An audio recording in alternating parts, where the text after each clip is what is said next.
कारण की ज्या पद्धतीने बीड पोलीस स्टेशनमध्ये कॉट नेतात आहेत त्या संदर्भात आमदार ट्विट करतात आहेत, तुमच्या पाठी असलेले सुरेश धस देखील या सगळ्या संदर्भात सातत्याने आवाज उठवतात।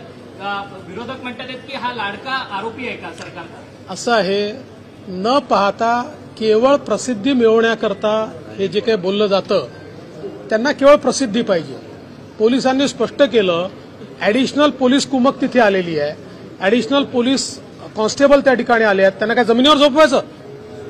त्यांच्याकरता आणलेले कॉट आहेत, पण काही लोकांना प्रसिद्धीची हाव असल्यामुळे ते कोणी म्हणते एन्काउंटर होणार, कोणी म्हणतं अजून काय होणार, ही प्रसिद्धीची हाव आहे, बाकी काहीच नाही।